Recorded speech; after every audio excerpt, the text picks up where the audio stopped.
তারপরে সে বাম দিকে লক্ষ্য করবে, তার জীবনের সব কর্ম দেখতে পাবে। সেদিন ঠেকানো খুব কঠিন।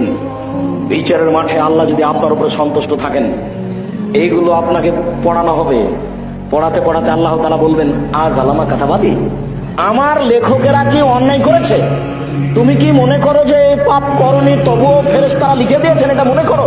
তখন আপনি বলবেন, লা ইয়া রাব্বি, না না না না, আমি সেটা বলিনি, আমি এটা বলিনি।